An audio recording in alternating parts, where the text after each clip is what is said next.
Hello my dear learning companions, welcome to T-SAT. My name is Raghavendra. ఇవాళ ఈ సెషన్లో మనం డైరెక్ట్ అండ్ ఇండైరెక్ట్ స్పీచ్ అనేటటువంటి కాన్సెప్ట్ గురించి ఇంకొన్ని విషయాలు మనం తెలుసుకుందాం. ఇది మీరు పార్ట్ 2గా పరిగణించాల్సి ఉంటుంది. ఎందుకంటే గత సెషన్లో మనము డైరెక్ట్ అండ్ ఇండైరెక్ట్ స్పీచ్లోని కొన్ని ఇంపార్టెంట్ పాయింట్స్ని మనం నేర్చుకున్నాం. దాంతోపాటుగా ముఖ్యంగా డైరెక్ట్ నుంచి ఇండైరెక్ట్ స్పీచ్లోకి మార్చేటప్పుడు ఏ సబ్టెన్స్ అనేది ఏ విధంగా చేంజ్ అవుతుంది అనేది ప్రజెంట్ టెన్స్ దాకా మనం నేర్చుకున్నాం. అంటే 4 సబ్టెన్సెస్ ఏ విధంగా చేంజ్ అవుతాయనే విషయాలు నేర్చుకున్నాం. అండ్ ఎవరైతే గత సెషన్లో మిస్ అయ్యారో వాళ్ళకు మళ్ళీ ఒకసారి రీక్యాప్ లాగా కొన్ని బేసిక్ పాయింట్స్ అనేవి కూడా చెప్పుకుంటూ మళ్ళీ మిగతా కంటిన్యూషన్ పార్ట్ని మనం ఇక్కడ కంటిన్యూ చేద్దాం. మరి గత సెషన్లో చెప్పుకున్నప్పుడు డైరెక్ట్ స్పీచ్ అంటే ఏంటి సార్ అంటే, ఒకరు చెప్పిన విషయాన్ని యథాతథంగా మార్పులు చేర్పులు లేకుండా నివేదించడాన్ని లేదా సబ్మిట్ చేయడం మనం ఏమంటాం సార్ అంటే డైరెక్ట్ స్పీచ్ అని అంటాం. సింపుల్గా చెప్పాలంటే ఒకరు చెప్పిన విషయాన్ని లేదా మాటల్ని ఉన్నది ఉన్నట్టుగా మరొకరికి చెప్తే దాన్ని మనం డైరెక్ట్ స్పీచ్ అంటాం. For example, Shanvi said I'm very busy now. Shanvi అనేది ఐఎమ్ వెరీ బిజీ నౌ, నేను ఇప్పుడు చాలా బిజీగా ఉన్నాను అని చెప్పిందనమాట. దీన్ని మనం ఏ విధంగా చేంజెస్ చేయాలో ఒక్కొక్కటిగా మనం చూద్దాం. మరి ఇండైరెక్ట్ స్పీచ్ అంటే ఏంటి సార్ అంటే, ఒకరు చెప్పిన విషయాన్ని లేదా మాటల్ని ఉన్నది ఉన్నట్టుగా కాకుండా అతడు లేదా ఆమె ఈ విధంగా అన్నారు అని చెప్పడాన్ని ఏమంటాం సార్ అంటే మనము ఇండైరెక్ట్ స్పీచ్ అని అంటాం. దీన్నే మనం రిపోర్టెడ్ స్పీచ్ అని చెప్పి కూడా అంటాం. ఫర్ ఎగ్జాంపుల్, ఇందాక చెప్పుకున్నటువంటి సెంటెన్స్లో Shanvi said I'm very busy now అని ఉంది కదా. ఇక్కడ ఏం చేస్తాం సార్ అంటే Shanvi said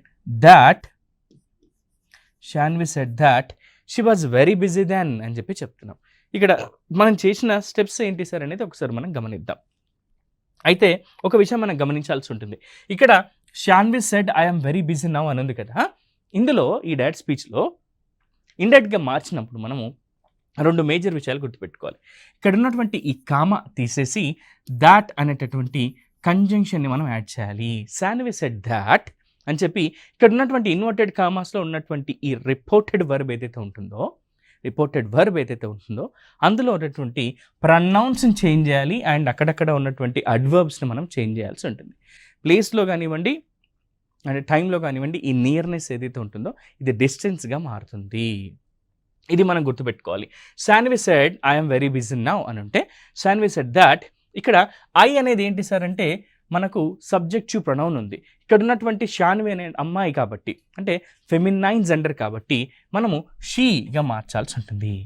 Shanvi said that she, yam ఉన్నది ప్రజెంట్ బీ ఫామ్ కదా, ఇది మనకు పాస్ట్ బీ ఫామ్గా మారుతుంది. She was very busy now అంటే ఇప్పుడు అంటున్నాం కదా, డిస్టెన్స్గా మారాలంటే అప్పుడు దెన్గా మారుతుంది. ఈ విధంగా కనుక మనం చేంజెస్ చేసినట్టయితే ఖచ్చితంగా మనం ది బెస్ట్గా మనం ఎగ్జామ్స్లో పర్ఫామ్ చేయొచ్చు.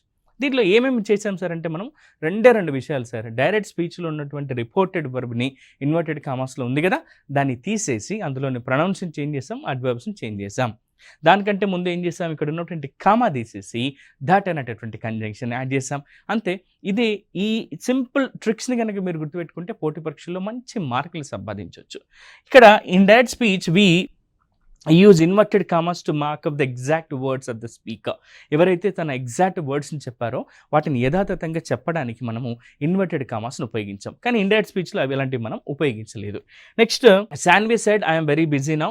Shanvi said that she was very busy అని ఉంది.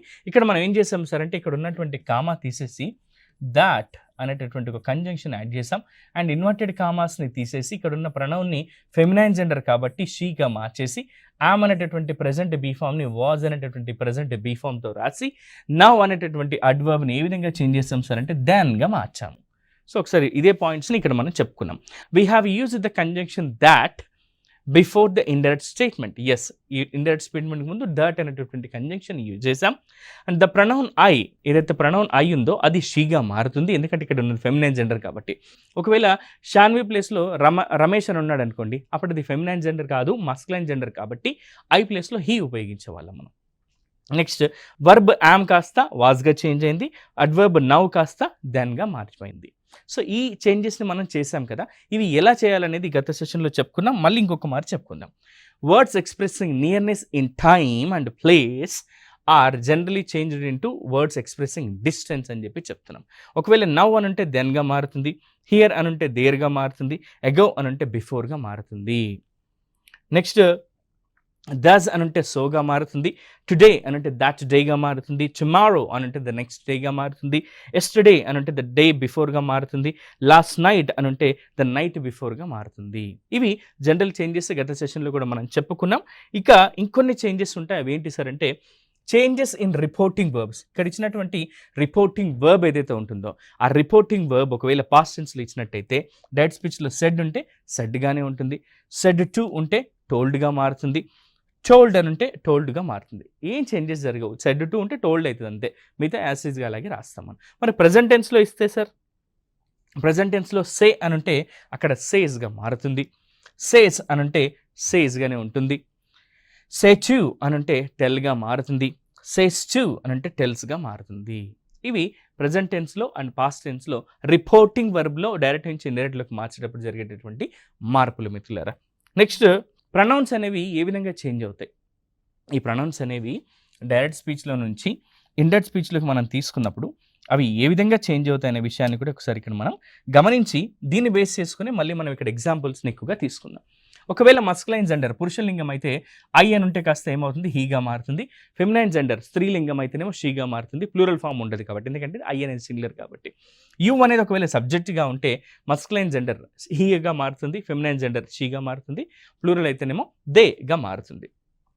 యు అనేది ఒకవేళ ఆబ్జెక్టివ్ స్థానంలో ఉంటే మస్కులైన్ జెండర్లో హిమ్ అవుతుంది. ఫెమినైన్ జెండర్ హర్ అవుతుంది. ప్లూరల్ ఏమో దెమ్గా మారుతుంది. నెక్స్ట్ యువర్ అని ఉందనుకోండి హిజ్ హర్ దేర్గా మారుతుంది. హిజ్ అనేదేమో మస్కులైన్, ఫెమినైన్ ఏమో హర్ అండ్ ప్లూరల్ ఏమో దేర్గా మారుతుంది. ఒకవేళ మై అని ఉందనుకోండి హిజ్ హర్ దేర్గా మారుతుంది. హిజ్ అంటేనేమో మస్కులైన్, ఫెమినైన్ జెండర్ అంటే హర్, ప్లూరల్ అయితేనేమో దేర్ వారి యొక్క అనే మీనింగ్ వస్తుంది. నెక్స్ట్ మై సెల్ఫ్ అని ఉంటే హిమ్సెల్ఫ్, హర్ సెల్ఫ్, దెమ్సెల్వ్స్గా మారుతుంది. వి అని ఉంటుంది అనుకోండి దీనికి మస్కులైన్ ఫెమినైన్ కాదు డైరెక్ట్గా ప్లూరల్ ఉంటుంది కాబట్టి దేగా మారుతుంది. అజ్ ఉంటేనేమో దెమ్గా మారుతుంది. ఈ విధంగా కనుక మనం నేర్చుకున్నట్లయితే ఈ రూల్స్ని మనం డైరెక్ట్ ఇండైరెక్ట్ స్పీచ్ అనేటటువంటి కాన్సెప్ట్ని ఇంకా సులభంగా నేర్చుకోగలుగుతాం. నెక్స్ట్ ఇంకేం చేద్దాం సార్ అంటే మనం ఇందులోనే ఉన్నటువంటి ఇంకొన్ని కాన్సెప్ట్స్ గురించి నేర్చుకుందాం మిత్రులారా. ఇందులో డైరెక్ట్ స్పీచ్లో దిస్ అని ఉంటే ఇండైరెక్ట్ స్పీచ్లో దాట్గా మారుతుంది. అంటే ఇక్కడ అంటే నియర్నెస్ అన్నప్పుడు మనకు డిస్టెన్స్ రావాలి కదా. ఇక్కడ డైరెక్ట్ స్పీచ్లో ఒకవేళ డైరెక్ట్ స్పీచ్లో దిస్ అని ఉంటే రిపోర్టెడ్ స్పీచ్లో దాట్గా మారుతుంది. దీస్ అని ఉంటే దోస్గా మారుతుంది. నౌ అని అంటే దెన్గా మారుతుంది. ఎగో అంటే బిఫోర్గా, లాస్ట్ నైట్ అంటే ద ప్రీవియస్ నైట్ అని, నెక్స్ట్ డే అంటే ద ఫాలోయింగ్ డే అని. అండ్ ఇంకా కొన్ని మిత్రులారా అవి కూడా చూద్దాం. టుడే అని అంటే దట్ డేగా, ఎస్టర్డే అంటే ద ప్రీవియస్ డేగా, tomorrow the next day, this next week the following week, next last week the previous week, here అంటే దేర్. ఈ విధంగా కనుక మనం గుర్తుపెట్టుకుంటే చాలు. ఇక మీదట మనం ఎలాంటి పొరపాట్లు చేయకుండా మంచి మార్క్స్ని సంపాదించవచ్చు. ఇక మనము ఒక్కొక్కసారి గత సెషన్లో మనం ఏం నేర్చుకున్నామంటే సార్ సింపుల్ ప్రెజెంట్ టెన్స్ ఉంటే ఇచ్చినటువంటి రిపోర్టెడ్ వర్బ్, ఇన్వర్టెడ్ కామాస్లో ఉన్నటువంటి రిపోర్టెడ్ వర్బ్ డైరెక్ట్ స్పీచ్లో in case simple present tense ఉంటే ఇండైరెక్ట్ స్పీచ్లో అది సింపుల్ పాస్ట్గా మారుతుంది. మరి ఒకవేళ ప్రజెంట్ కంటిన్యూస్ ఉంటే సార్ అంటే పాస్ట్ కంటిన్యూస్గా, ఒకవేళ ప్రజెంట్ పర్ఫెక్ట్ ఉంటే పాస్ట్ పర్ఫెక్ట్గా, ఒకవేళ ప్రజెంట్ పర్ఫెక్ట్ కంటిన్యూస్ టెన్స్గా ఉంటే పాస్ట్ పర్ఫెక్ట్ కంటిన్యూస్ టెన్స్గా మారుతుంది. ఇవి మనం గత సెషన్లో నేర్చుకున్నాం. ఇవాళ ఈ సెషన్లో ఏం నేర్చుకుందామంటే సార్ ఒకవేళ ఇచ్చినటువంటి రిపోర్టెడ్ వర్బే సింపుల్ పాస్ట్లో ఉంటే, సింపుల్ ప్రెజెంట్ అయితేనేమో సింపుల్ పాస్ట్ అని చెప్పారు మీరు, ఒకవేళ ఇచ్చిందే సింపుల్ పాస్ట్లో ఉంటే ఇది ఏ విధంగా మారుతుంది సార్ అంటే పాస్ట్ పర్ఫెక్ట్గా మారుతుంది. ఒకసారి ఇక్కడ చూద్దాం. మన రూల్ ప్రకారం సింపుల్ పాస్ట్ అంటే ఏంటి, subject plus V2 plus object లేదా subject plus did plus V1 plus ఆబ్జెక్ట్గా ఉంటే ఇది ఎలా మారుతుంది సార్ అంటే సబ్జెక్ట్ ప్లస్ హ్యాడ్ ప్లస్ V3గా మారుతుంది. Subject plus had plus V3 plus ఆబ్జెక్ట్గా ఇది మారుతుంది. కొన్ని ఎగ్జాంపుల్ చూస్తే మీకు అర్థమవుతుంది. షీ సెడ్ ఆమె చెప్పింది, షీ సెడ్ ఆమె చెప్పింది, ఏం చెప్పింది, the horse died in the night, రాత్రి ఆ గుర్రము చనిపోయింది అని ఆమె చెప్పింది. ద హార్స్ అంటున్నాం. ఇక్కడ మనం ఏం చేయాలి, సెడ్ పక్కన తీసేసి కామా దట్ అనే కంజంక్షన్ యాడ్ చేయాలి. ఇన్వర్టెడ్ కామాస్లో ఉన్నటువంటి సబ్జెక్ట్ యాజ్ ఇస్ అలాగే ఉంచాలి కాబట్టి అలాగే ఉంచాము. అండ్ V2 ఉన్నది కాస్త ఏం మారుతుంది, హ్యాడ్ ప్లస్ V3గా మారుతుంది. అంతే, ఇంకేం చేంజెస్ చేయలేదు. She said that the horse had died in the night అని చెప్పి చెప్తున్నాం. ఈ విధంగా కనుక మనం ప్రాక్టీస్ చేస్తే, ఇంకొన్ని ఎగ్జాంపుల్స్ తీసుకొని ప్రాక్టీస్ చేస్తే మనకు ఎగ్జామ్స్లో కూడా మంచి మార్క్స్ వచ్చే అవకాశం ఉంది. సో ఒకవేళ ఇచ్చినటువంటి రిపోర్టెడ్ వర్బ్ పాస్ట్ కంటిన్యూస్లో ఉంటే సార్, ప్రజెంట్ కంటిన్యూస్ అయితేనేమో పాస్ట్ కంటిన్యూస్ అన్నారు, మరి ఇచ్చిందే పాస్ట్ కంటిన్యూస్లో అయితే అప్పుడు ఏ విధంగా మారుతుంది సార్ అంటే పాస్ట్ పర్ఫెక్ట్ కంటిన్యూస్ టెన్స్గా మారుతుంది. మన రూల్ ప్రకారము subject plus was or were, was లేదా were V1 plus ing plus object ఉంటే అది పాస్ట్ కంటిన్యూస్ అని అర్థం. మరి పాస్ట్ పర్ఫెక్ట్ కంటిన్యూస్గా మార్చాలంటే subject plus had plus been, subject plus had plus been plus V1 plus ing plus ఆబ్జెక్ట్గా మారుతుంది. రిపోర్టెడ్ వర్బ్ ఏదైతే ఉందో ఒకసారి చూద్దాం. She said, I was going to Mumbai. She said, ఆమె చెప్పింది ఆమె ముంబైకి వెళ్తూ ఉండింది అని. గతంలో జరిగిన పని కదా, గతంలో ఒకానొక సమయంలో జరుగుతూ ఉన్నటువంటి పనులు చెప్పడానికి కదా మనం పాస్ట్ కంటిన్యూస్ టెన్స్ చెప్తాము. ప్రజెంట్ కంటిన్యూస్ని ఎప్పుడు ఉపయోగిస్తాం? మనం చూస్తూ ఉన్నప్పుడు కానీ, మాట్లాడుతూ ఉన్నప్పుడు కానీ జరుగుతూ ఉన్నటువంటి పనులు ఏవైతే ఉంటాయో వాటిని చెప్పడానికి ప్రజెంట్ కంటిన్యూస్ని ఉపయోగిస్తాం. పాస్ట్ కంటిన్యూస్ అంటే ఏం చెప్తున్నాం? గతంలో ఒకానొక సమయంలో జరుగుతూ ఉన్నటువంటి పనులు చెప్పడానికి ఉపయోగిస్తాం. ఇక్కడ ఈమె చెప్పినటువంటి ఎగ్జాంపుల్ ఏం చెప్పాం? She said, I was going to Mumbai. She said, ఆమె చెప్పింది I was going to Mumbai, నేను ముంబైకి వెళ్తూ ఉండింటి అని చెప్పి చెప్పింది. దీన్ని ఏ విధంగా మార్చాలి? మనం రూల్ ప్రకారం పాస్ట్ పర్ఫెక్ట్ కంటిన్యూస్ టెన్స్గా మార్చాలి. పాస్ట్ పర్ఫెక్ట్ కంటిన్యూస్ టెన్స్గా మనం మార్చాల్సి ఉంటుంది. సో అప్పుడు ఏం మారుతుంది సార్ అంటే ఇక్కడ ఉన్నటువంటి కామా తీసేసి దాట్ అనే కంజంక్షన్ యాడ్ చేయాలి. She said that, ఐని కాస్త ఫెమినైన్ జెండర్ కాబట్టి షీగా పెట్టాలి. అండ్ మన రూల్ ప్రకారం she said I was going to Mumbai అని ఉంటే she said that she had been going to Mumbai అని చెప్పి రాస్తాము. she had been going to Mumbai అని చెప్పి చేంజెస్ చేస్తాం. సో ఈ విధంగా కనుక మీరు ప్రాక్టీస్ చేసినట్టయితే మంచి మార్కులు సంపాదిస్తారు మిత్రులారా. ఒకవేళ ఇచ్చినటువంటిది ఫ్యూచర్ అయితే, ఇచ్చినటువంటిది ఒకవేళ ఫ్యూచర్ టెన్స్ అయితే, సింపుల్ ఫ్యూచర్ టెన్స్లో ఉంటే మరి ఇండైరెక్ట్ స్పీచ్లో ఏ విధంగా చేంజ్ చేయాలి సార్ అంటే ఒక చిన్న రూల్ ఉంది, అది చెప్తాను వినండి. సింపుల్ ఫ్యూచర్ టెన్స్లో ఉన్నట్టయితే అది ప్రజెంట్ కండిషనల్గా మారుతుంది. ప్రజెంట్ కండిషనల్గా అంటే సింపుల్గా చెప్తాను. Subject plus will or shall plus V1 plus object ఉంటే ఇది ఏ విధంగా మారుతుందంటే subject plus would plus V1 plus ఆబ్జెక్ట్గా మారుతుంది. విల్ ఆర్ షెల్ ప్లస్లో మనం వుడ్ ఉపయోగిస్తున్నాం ఇక్కడ. ఒక example, he said I will go to Mumbai. అతను చెప్పాడు నేను ముంబైకి వెళతాను అని. I will go to Mumbai అని. హి సెడ్ అనేది ఇక్కడ కామా ఉంది కదా, ఈ కామా తీసేసి మనం he said that he would go to Mumbai అంటే సరిపోతుంది. He would go to Mumbai అంటే సరిపోతుంది. ఈ విధంగా కనుక మనం చేంజెస్ చేస్తే మంచి మార్క్స్ సంపాదిస్తాం. ఏం చేయలేదు సార్, ఇక్కడ విల్ బదులుగా వుడ్ పెట్టామంతే. ఎందుకు? సింపుల్ ఫ్యూచర్ కాస్త అది ప్రజెంట్ కండిషనల్గా మారుతుంది అని. He said that he would go to Mumbai అని చెప్పి చెప్తున్నాం. ఇది ఈ విధంగా చేంజెస్ చేసినట్టయితే మంచి మార్కులు మీరు సంపాదిస్తారు. ది బెస్ట్గా కూడా మీరు ఎగ్జామ్లో ప్రజెంట్ చేయగలుగుతారు. ఇప్పుడు ఇంకో కొన్ని తెలుసుకుందాం. అయితే ఒక ఇంపార్టెంట్ నోట్ పాయింట్ గురించి మీ అందరికీ చెప్పాలి. ఒకవేళ the shell of the future tense is changed into should. Shall అనేది ఏ విధంగా చేంజ్ అవుతుంది సార్? ఇండైరెక్ట్ స్పీచ్లో షుడ్గా చేంజ్ అవుతుంది. అలాగే will of the future tense is changed into would or should. వుడ్గా మారచ్చు, షుడ్గా మారచ్చు అని చెప్తున్నాం. ఒకవేళ షెల్ ఉంటేనేమో డైరెక్ట్ స్పీచ్లో అది ఇండైరెక్ట్ స్పీచ్లో షుడ్గా మారుతుంది. విల్ ఉంటేనేమో వుడ్గా కానీ షుడ్గా కానీ మారుతుంది. ఈ విధంగా మీరు నేర్చుకోండి మిత్రులారా. ఇది చాలా ఇంపార్టెంట్ పాయింట్. గతంలో తెలియక మిత్రులు చాలామంది మంచి మార్క్స్ కోల్పోయారు. విల్ ఉంటే విల్ అలాగే పెట్టేసి వచ్చారు, తప్పైంది. విల్ ఉంటే వుడ్గా మార్చాలి. విల్ ఉన్నప్పుడు వుడ్గా మార్చాలి లేదా షుడ్గా మార్చాల్సి ఉంటుంది.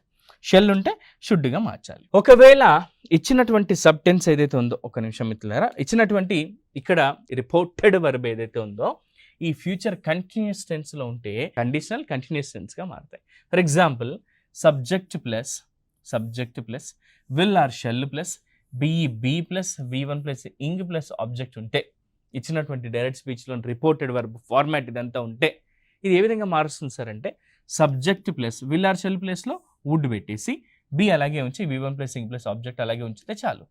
ఏమన్నా చేంజ్ చేసాం మనం సార్ అంటే ఏం చేంజ్ చేయలేదు. విల్ ఉంటే వుడ్ పెట్టాం లేదా షుడ్ పెట్టాం, షెల్ ఉంటే షుడ్ పెట్టాం, అంతే. 1 మార్క్ వచ్చేసింది కదా. Why we need to worry about all these things like అమ్మో డైరెక్ట్ ఇండైరెక్ట్ స్పీచ్ అంటే చాలా కష్టం అనే టెన్షన్ ఎందుకు మనలో? సింపుల్ రూల్ తెలుసుకుంటే చాలు. జస్ట్ సింపుల్ రూల్ తెలుసుకొని అవి చేంజెస్ చేస్తే చాలు. ఖచ్చితంగా మనం ది బెస్ట్గా పర్ఫామ్ చేయగలుగుతాం, ది బెస్ట్గా మంచి మార్కులు సంపాదించుకోగలుగుతాం. ఇంకా డైరెక్ట్ స్పీచ్లో he said I will be washing my clothes tomorrow morning. అతను అంటున్నాడు, హి సెడ్ అతను చెప్పాడు ఏమని? I will be washing my clothes tomorrow morning, evening, రేపు సాయంత్రం నేను బట్టలు ఉతుకుతూ ఉంటాను అని చెప్పి చెప్తున్నాడు అక్కడ. ఐ విల్ బి వాషింగ్ అంటున్నాడు, ఉంటాను అన్నట్టుగా. I will be washing my clothes, I will be washing my clothes tomorrow evening. రేపు సాయంత్రం నేను బట్టలను ఉతుకుతూ ఉంటాను అని చెప్పి చెప్తున్నాం. సో దీన్ని ఇండైరెక్ట్ స్పీచ్లోకి మార్చినప్పుడు మన రూల్ ప్రకారం సెడ్ తీసేసి దాట్ పెట్టాలి కాబట్టి హి సెడ్ దాట్. ఐ విల్ అని ఉంది, ఇక్కడ ఐని మనం ఏ విధంగా మార్చాలి, హీగా మార్చాలి. విల్ ఉంటే ఏమని చెప్పాము, వుడ్ అని చెప్పాము. చూడండి, he said that he would be washing his clothes అనాలి. మై క్లోత్స్ అంటే ఏమంత మారుతుంది, అక్కడ ఫెమినైన్ జెండర్ కాదు, ఇది మస్కులైన్ జెండర్ కదా, హిజ్ క్లోత్స్గా మారుతుంది. హిజ్ క్లోత్స్ టుమారో ఈవినింగ్ అని చెప్పి చెప్తున్నాం. ఈ విధంగా మార్చినట్టయితే ఖచ్చితంగా మనం మంచి మార్క్స్ సంపాదిస్తాము. సో ఇది డైరెక్ట్ నుంచి ఇండైరెక్ట్లోకి మార్చినప్పుడు, ఫ్యూచర్ కంటిన్యూస్ని కండిషనల్ కంటిన్యూస్గా మార్చినప్పుడు మనం మార్చే విధానం. అయితే ఎప్పుడైనా గుర్తుపెట్టుకోండి, ఒకవేళ డైరెక్ట్ స్పీచ్లో కెన్ అని ఉంటే అది కుడ్డుగా మారుతుంది, మే అని ఉంటే అది మైట్గా మారుతుంది, మస్ట్ అని ఉంటే హ్యాడ్ టుగా మారుతుంది, హ్యావ్ టు అని ఉంటే హ్యాడ్ టుగా మారుతుంది, విల్ ఆర్ షెల్ ఉంటే వుడ్గా మారుతుంది. షెల్ ఉంటే షుడ్గా రాయొచ్చు, విల్ ఉంటే వుడ్ రాయొచ్చు, లేదా షెడ్ రాయొచ్చు, షుడ్ రాయొచ్చు, రెండు కూడా రాయొచ్చు. సో అని గుర్తుపెట్టుకోండి, కెన్ ఉంటే కుడ్ రావాలి, మే ఉంటే మైట్ రావాలి. ఎప్పుడు సార్, ఇది డిఎస్ డైరెక్ట్ స్పీచ్లో ఉంటే, ఇదేమో ఆర్ఎస్ రిపోర్టెడ్ స్పీచ్ లేదా ఇండైరెక్ట్ స్పీచ్ అని చెప్పి చెప్తున్నాం. డైరెక్ట్ స్పీచ్లో కెన్ ఉంటే ఇక్కడ కుడ్ రావాలి, మే ఉంటే మైట్ రావాలి, మస్ట్ ఉంటే హ్యాడ్ టు రావాలి, హ్యావ్ టు ఉంటే హ్యాడ్ టు రావాలి, విల్ ఉంటే వుడ్ రావచ్చు లేదా షుడ్ రావచ్చు, షెల్ ఉంటే వుడ్ రావచ్చు లేదా షుడ్ రావచ్చు. షెల్ని మనం షుడ్గా రాస్తాం మ్యాక్సిమం టైమ్స్. సో ఇవి రూల్స్ గుర్తుపెట్టుకోండి. ఇంకా కొన్ని ఎగ్జాంపుల్స్ని తీసుకొని ఒక్కొక్కటిగా మనం ప్రాక్టీస్ చేద్దాం. సార్ గతంలో చాలా వరకు ప్రశ్నలలో డైరెక్ట్ స్పీచ్లో క్వశ్చన్స్ ఫార్మాట్లో ఇచ్చారు సార్. మన రిపోర్టెడ్ వర్బ్ క్వశ్చన్ ఉందనుకోండి, అప్పుడు మనం ఏ విధంగా చేంజ్ చేయాలి సార్? సో చాలామంది కన్ఫ్యూజ్ అవుతూ ఉంటారు. In reporting questions the indirect speech is introduced by some of such verbs, asked, enquired లాంటి పదాలని మనం, ఈ వర్బ్స్ని మనం ఇంట్రడ్యూస్ చేయాల్సి ఉంటుంది. ఆస్క్డ్ అని లేదా ఎంక్వైర్డ్ అనేటటువంటి ఈ వర్బ్స్ని యాడ్ చేస్తూ మనం ఆన్సర్ రాయాల్సి ఉంటుంది ఇండైరెక్ట్ స్పీచ్లో. ఒక ఎగ్జాంపుల్ చూద్దాం. దానికంటే ముందు, when the question is not introduced by an interrogative word, ఒక ఇంట్రాగేటివ్ పదంతో ఒకవేళ సెంటెన్స్ మనకి ఇంట్రడ్యూస్ చేయకపోయినట్టయితే the reporting verb is followed by whether or if అనేదంతా రావాలి. ఇన్ కేస్ ఇచ్చినటువంటి డైరెక్ట్ స్పీచ్లో డబ్ల్యూహెచ్ పదంతో, అంటే ఈ ఇంట్రాగేటివ్ వర్డ్తో క్వశ్చన్ లేకపోతే, మనం రిపోర్టింగ్ వర్బ్ని ఇండైరెక్ట్ స్పీచ్లో రాస్తున్నప్పుడు దాని తర్వాత వెదర్ కానీ ఆర్ కానీ వెదర్ ఆర్ లేదా ఇఫ్ అనేది మాత్రం ఉపయోగిస్తాం. వెదర్ లేదా ఇఫ్ అనే దాన్ని ఉపయోగిస్తాం. ఇది ఎగ్జాంపుల్ చెప్తే మీకు అర్థమవుతుంది. సో క్వశ్చన్స్ ఉన్నప్పుడు ఏం చేయాలి మనం, ఇండైరెక్ట్ స్పీచ్లో ఆస్క్డ్ అని, ఎంక్వైర్డ్ లాంటి పదాలని మనం ఉపయోగిస్తే సరిపోతుంది. కొన్ని ఎగ్జాంపుల్స్ చూద్దాం. Wear do you live asked the stranger. Stranger ఏమని అడిగాడు, వేర్ డు యూ లివ్. ఇక్కడ డబ్ల్యూహెచ్ పదంతో ఒక పదం స్టార్ట్ అయింది, సెంటెన్స్ స్టార్ట్ అయింది కదా. Wear do you live asked the stranger. Sir ఇదేంటి సార్, ఫస్ట్ రిపోర్టెడ్ వర్బ్ వచ్చింది, తర్వాత రిపోర్టింగ్ వర్బ్ వచ్చింది, కన్ఫ్యూజ్ అయిపోతానేమో సార్. డోంట్ వరీ, ఇప్పుడు చూద్దాం మన రూల్ ప్రకారం ఏంటి. ద స్ట్రేంజర్ అనేది మనకి ఇంపార్టెంట్. ద స్ట్రేంజర్ ఎంక్వైర్డ్ అనాలి. ఇది క్వశ్చన్ అడుగుతున్నాడు కదా, అందుకే the question is the stranger enquired where I lived. Where do you live అంటే దీన్ని ఏ విధంగా మారుస్తున్నాం మనం, సింపుల్ పాస్ట్లో వేర్ ఐ లివ్డ్ అని చెప్పి రాస్తాం. వేర్ ఐ లివ్డ్ అని ఎందుకు రాయాలి సార్ అంటే, ఇది మనకు క్వశ్చన్ ఫార్మాట్లో లేదు, వేర్ ఐ లివ్డ్ అని చెప్పి రాయాల్సి ఉంటుంది. సో ఇది మనం ఆన్సర్ రాయాల్సినటువంటి విధానం. The stranger enquired where I lived అంటే సరిపోతుంది. Next, the policeman said to us where are you going. The policeman said to us where are you going. Policeman చెప్పాడు మీరు ఎక్కడికి వెళ్తున్నారు అని చెప్పి అడిగాడు అని. దీన్ని ఏ విధంగా చేంజ్ చేయొచ్చు, the policeman enquired where why we going అని చెప్పి చెప్తున్నాం.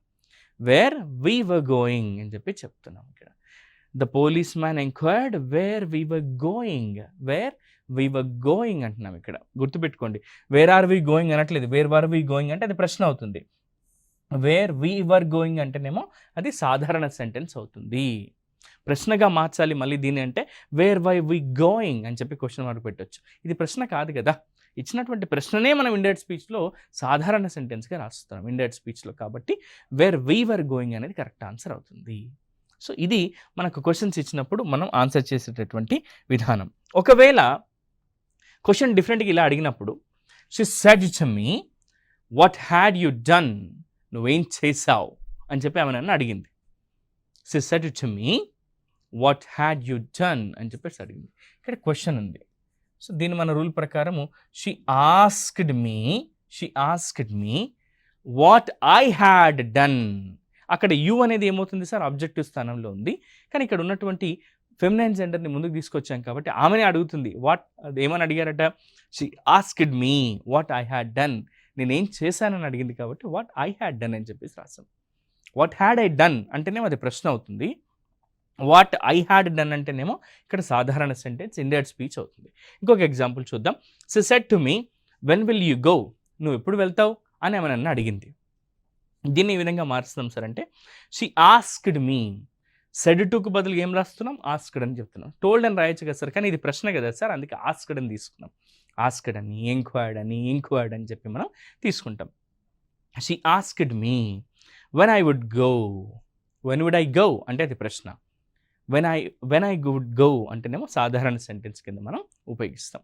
ఈ విధంగా కనుక మీరు ప్రాక్టీస్ చేయండి మిత్రులారా. ఇక్కడ చెప్పేవన్నీ కూడా బేసిక్ కాన్సెప్టే నేను చెప్తున్నాను, కానీ ఇంకొన్ని ఎగ్జాంపుల్స్ని మీరు స్వతహాగా మీరు కొన్ని ఓన్ వర్డ్స్లో తీసుకొని కొన్ని ప్రాక్టీస్ చేసినట్టయితే ఈ కాన్సెప్ట్ మీద మీరు ది బెస్ట్గా నాలెడ్జ్ని ఇంప్రూవ్ చేసుకున్న వాళ్ళు అవుతారు. ఇంకా కొన్ని చూద్దాం. ఒకవేళ ఇచ్చినటువంటి వాటిలో కమాండ్స్, రిక్వెస్ట్ అంటే ఇంపరేటివ్ సెంటెన్సెస్ ఉంటాయి. ఇంతకుముందేమో ఇంట్రాగేటివ్ సెంటెన్సెస్ ఉంటే తెలుసుకున్నాం. ఇప్పుడు ఒకవేళ ఇంపరేటివ్, కమాండ్స్, రిక్వెస్ట్, పొలైట్ రిక్వెస్ట్లు, ఆర్డర్స్, ఎంట్రీటీస్ ఇలాంటివి ఉంటే ఏం చేస్తాం సార్ అంటే మనం in reporting commands and request the indirect speech is introduced by some verb expressing command or request and the imperative mood is changed into the infinitive అని చెప్పి చెప్తున్నాం. కొన్ని చేంజ్ అవుతాయి. ఇంతకుముందు ఎలా అయితే మనం సెడ్ టు అని అంటే ఆస్క్డ్, ఎంక్వైర్డ్ అని చేంజ్ చేస్తామో ఇక్కడ కూడా చేంజ్ అవుతుంది. కొన్ని కమాండింగ్ వర్డ్స్ వస్తాయి, అవేంటో ఒకసారి చూద్దాం. హీ సెడ్ టు హిమ్ అతనితో చెప్పాడు, please wait here till I return, నేను తిరిగి వచ్చేంత వరకు ఇక్కడే వేచి ఉండు అని చెప్పి చెప్పాడు. మన రూల్ ప్రకారం ఏంటి, సెడ్ టు అని ఉంది, ప్లీజ్ అనే పదం వచ్చింది ఇక్కడ. ప్లీజ్ అంటే ఏంటి, రిక్వెస్ట్, అభ్యర్థించడం, వేడుకోవడం కదా. అందుకే దీని ఏం చెప్తాను సార్ అంటే he requested him to wait there till he returned, అతడు తిరిగి వచ్చేంత వరకు అక్కడే వేచి ఉండమని చెప్పి అతడు అభ్యర్థించాడు అని చేంజ్ చేస్తాం. చూడండి, he said to him please wait here till I return, నేను తిరిగి ఇక్కడికి వచ్చేంత వరకు దయచేసి ఇక్కడ వేచి ఉండు అని అర్థం. దీన్ని ఏ విధంగా చేంజ్ చేసాం, సెడ్ టు అని ఉంది, ఇది ప్లీజింగ్ వర్డ్, ఒక కమాండింగ్ వర్డ్ కాదు, ఒక ప్లీజ్ రిక్వెస్ట్ చేస్తున్నాం కాబట్టి he requested him to wait there till he returned, అతను తిరిగి వచ్చేంత వరకు అక్కడే వెయిట్ చేయమని చెప్పి అతను రిక్వెస్ట్ చేశాడు అని. సో ఈ విధంగా మనం కమాండ్స్ కానీ రిక్వెస్ట్ కానీ వచ్చినప్పుడు చేంజ్ చేయాల్సి ఉంటుంది. ఒకవేళ ఎక్స్క్లమేషన్స్ కానీ విషెస్ కానీ ఉంటే ఏ విధంగా చేంజెస్ చేయాలి, ఆశ్చర్యార్థకాలు కానీ విషెస్ కానీ ఉన్నప్పుడు ఏ విధంగా చేంజెస్ చేయాలి సార్, అవి ఏంటో ఒకసారి మనం చూద్దాం. In reporting exclamations and wishes the indirect speech is introduced by some verb expressing exclamations or wishes అని చెప్పి చెప్తున్నాం. సేమ్ సార్, క్వశ్చన్స్ ఉంటే ఎలా అయితే మనం ఆస్క్డ్, ఎంక్వైర్డ్ అని, అలాగే కమాండ్స్ అండ్ ఎంట్రిటీస్ ఉంటేనేమో మనం ఎలా అయితే రిక్వెస్టెడ్ అని, పొలైట్గా మనం ఎలా అయితే రిక్వెస్టింగ్ వర్డ్స్ ఉపయోగించామో ఇక్కడ కూడా కొన్ని ఈ ఎక్స్క్లమేషన్స్ని, విషెస్ని ఎక్స్ప్రెస్ చేసే కొన్ని పదాలతో ఇంట్రడ్యూస్ చేయాల్సి ఉంటుంది. హీ సెడ్ అలాస్ ఐఎమ్ అన్డన్, అయ్యో నేను ఇంకా పూర్తి చేయలేదు అని అతడు అన్నాడు అని. ఇక్కడ ఏమని చెప్తున్నాడు, అలాస్ అంటేనే బాధాకరమైన విషయం అని, బాధతో చెప్తున్నాడని. మీరు అందరూ కంప్లీట్ చేశారు, నేనే చేయలేదు, అలాస్ ఐఎమ్ అన్డన్ అంటున్నాడు, నేను ఇంకా చేయలేదు అంటున్నాడు, అంటే బాధతో చెప్తున్నాడు. సో ఇక్కడ మనం ఏం పదం ఉపయోగిస్తామంటే హీ ఎక్స్క్లెయిమ్డ్ సాడ్లీ, అతడు బాధతో చెప్పాడు. ఏం చెప్పాడు, that he was undone, yam ఉంటే ఏం చేసాం, వాజ్గా రాసాం. హీ వాజ్ అన్డన్, నేను పూర్తి చేయలేదని చెప్పి అతడు బాధగా చెప్పాడు అని చెప్పి చెప్తున్నాం. సో ఈ విధంగా కనుక మనం ప్రాక్టీస్ చేస్తే మేక్ ష్యూర్ యూ మిత్రులారా మంచి మార్క్స్ మీరు సంపాదిస్తారు. He said I arrived before you, he said అతను చెప్పాడు ఐ అరైవ్డ్ బిఫోర్ యూ, నీకంటే ముందు నేను వచ్చాను అని చెప్పి అతను చెప్పాడు. సో దీన్ని ఏ విధంగా చెప్పొచ్చు అంటే హీ సెడ్ దాట్, కామా తీసేసి మనకు ఇక్కడ దాట్ అనే కంజంక్షన్ యాడ్ చేసి, ఇక్కడ హీ అనేది ఏముంది సార్, మనకు మస్కులైన్ జెండర్ కాబట్టి హీ. ఇక్కడ మనకు తెలుసు subject plus V2 plus object, ఇది సింపుల్ పాస్ట్ టెన్స్లో ఉంది సార్. మరి దీన్ని మనం ఏం చేయాలి సార్, సింపుల్ పాస్ట్లో ఉంటే పాస్ట్ పర్ఫెక్ట్లోకి మార్చాలి కదా, అందుకే ఏం చేస్తామంటే హ్యాడ్ ప్లస్ V3గా మార్చాము. He said that he had arrived before you అని చెప్పి చెప్తున్నాం. యూ అనేది యూగానే ఉంటుందని తీసుకున్నాం మనం. So he said that he had arrived before you అని చెప్పి, సో ఇక్కడ ఈ విధంగా మార్చాం. He said I arrived before you అని అన్నాడు. ఇక్కడ ఏం చేస్తామంటే he said that he had arrived before me అని చెప్పి రాయాలి అక్కడ మిత్రులారా. Next Hari said I have a headache today. I have a headache today. నాకు ఇవాళ కొంత హెడేక్గా ఉంది ఈరోజు అని చెప్పి చెప్తున్నాడు. దీన్ని ఏ విధంగా చేంజ్ చేయొచ్చు? Hari said that he had a headache that day. Today అని అంటే ఈరోజు అని అంటే ఆ రోజు అనాలి. కాబట్టి Hari said that he had a headache that day. ఆ రోజు తనకి హెడేక్గా ఉంది అని చెప్పి చెప్పాడు అని. సో ఇంకొన్ని ఎగ్జాంపుల్స్ మనం ప్రాక్టీస్ చేద్దాం. Next he asked me when are you leaving. ఇక్కడ క్వశ్చన్ చూడండి. He asked me when are you leaving. నువ్వు ఎప్పుడు వెళ్ళిపోతున్నావు అని అతడు నన్ను అడిగాడు. హీ క్వశ్చన్డ్ మీ అనొచ్చు కదా. He enquired me, he asked me, he enquired me అని చెప్పి రాయొచ్చు కదా. దాని బదులు క్వశ్చన్ అన్న కూడా ఒకటి కదా. He question me when I was leaving. నేను ఎప్పుడు వెళ్తున్నానని చెప్పి అతను నన్ను అడిగాడు, ప్రశ్నించాడు అని. Next Rahul said can you call me back later. ఇది ఒక కమాండ్, రిక్వెస్ట్లోకి సంబంధించింది కాబట్టి can you call me back later, దయచేసి నాకు తర్వాత మీరు ఫోన్ చేస్తారా అని చెప్పి చెప్తున్నారు. రాహుల్ సెడ్ అనుంది. ఏముంది ఇక్కడ? Rahul said can you call me back later. నాకు మీరు తర్వాత ఫోన్ చేస్తారా అని. రాహుల్ ఆస్క్డ్ మీ అనుంది. Rahul asked me if I could call him back later. మనం చెప్పుకున్నాం, ఒకవేళ ఒక సెంటెన్స్లో ఇచ్చినటువంటి సెంటెన్స్లో ప్రశ్నలో ఈ డబ్ల్యూహెచ్ పదం లేకుండా ఒక ప్రశ్న ఇవ్వబడినట్టయితే అప్పుడు మనం వెదర్ కానీ ఇఫ్ కానీ ఇండైరెక్ట్ స్పీచ్లో ఉపయోగిస్తాం. వెదర్ కానీ ఇఫ్ కానీ ఉపయోగించాలి. ఇప్పుడు మనం ఏం ఉపయోగించాం? ఇఫ్ అనేది ఉపయోగించాము, ఒకవేళ అన్నట్టుగా. Rahul asked me if I could call him back later. నేను తర్వాత ఫోన్ చేస్తానా ఒకవేళ అన్నట్టుగా అతను నాకు చెప్పాడు అని. Rahul asked me if I could call him back later అని చెప్పి యూజ్ చేస్తాం మనం. ఏం చేయలేదు సార్, ఇక్కడ can you call me back later అని ఉంది. ఇక్కడ కెన్ అనేటటువంటి ఒక మోడల్ వర్బ్ని ఉపయోగించాం, అంతేకాని డబ్ల్యూహెచ్ పదాన్ని ఉపయోగించలేదు. కాబట్టి వెదర్ కానీ ఇఫ్ కానీ ఉపయోగిస్తే సరిపోతుంది ఇలాంటి వాటికి వచ్చినప్పుడు. ఇంకొన్ని ఎగ్జాంపుల్స్ చూద్దాం. Mom said to me may God bless you అనేది. ఇవి విషెస్ సార్. ఇలాంటి విషెస్ వచ్చినప్పుడు ఇది గతంలో అడిగినటువంటి ప్రశ్న అండ్ మంచి ఇంపార్టెంట్ ప్రశ్న కూడా మిత్రులారా గుర్తుంచుకోండి. Mom said to me may God bless you. మా అమ్మ నాతో చెప్పింది నేను దేవుడు చల్లగా చూచుగాక, దీవెనలు ఉండుగాక అన్నట్టుగా. So may God bless you అనంది. సో దీన్ని ఏ విధంగా చేంజ్ చేస్తాం సార్ అంటే మామ్ విష్డ్. ఇవి విషెసే కదా, మే గాడ్ బ్లెస్ యూ. సో ఇలాంటివన్నీ విషెసే కాబట్టి మామ్ విష్డ్ దాట్. మే అనుంటే ఏం చెప్పాం మనం? మైట్ అని చెప్పి చెప్పాము. గాడ్ మైట్ బ్లెస్ మీ అని చెప్పి చెప్పాము. The boy said that he has a habit of biting nails. ఇది ఆల్రెడీ రిపోర్టెడ్ స్పీచ్లో ఉంది సార్, లేదా ఇండైరెక్ట్ స్పీచ్లో ఉంది. మరి దీన్ని మనం డైరెక్ట్ స్పీచ్కి ఎలా చేంజ్ చేయాలి సార్ అంటే the boy said I have a habit of biting nails. నాకు గోర్లు కొరుకునే అలవాటు ఉంది అని చెప్పి చెప్పాడు అని. సో ఈ విధంగా మనం ప్రాక్టీస్ చేస్తే ఇంకా మంచి మార్క్స్ మనం సంపాదించవచ్చు మిత్రులారా. సో ఇది మన డైరెక్ట్ అండ్ ఇండైరెక్ట్ అనేటటువంటి concept. And part 1 and part 2 రెండు కూడా మీరు చూసి ఇంకా బాగా ప్రాక్టీస్ చేసి, ఇవి ఒక్కటే సరిపోవు మిత్రులారా. దయచేసి ఇంకొన్ని ప్రశ్నల్ని మీరు మీ ఓన్ వర్షన్లో కొన్ని ప్రాక్టీస్ క్వశ్చన్స్ తీసుకొని ప్రాక్టీస్ చేసినట్టయితే, ఎందుకంటే మనకు రూల్స్ తెలిస్తే చాలు, ఏది ఎలా చేంజ్ అవుతున్న విషయాలు ఇక్కడ మనం తెలుసుకున్నాం. ఇంకొన్ని ప్రాక్టీస్ మీరు ఓన్గా చేసి, కొన్ని ఆన్సర్స్ని ప్రాక్టీస్ చేసి, కొన్ని ప్రాక్టీస్ క్వశ్చన్స్ని కనుక మీరు రెగ్యులర్గా ఫాలో చేసుకుంటున్నట్టయితే, ప్రాక్టీస్ చేసుకున్నట్టయితే మంచి మార్క్స్ సంపాదించవచ్చు. నెక్స్ట్ సెషన్లో మళ్ళీ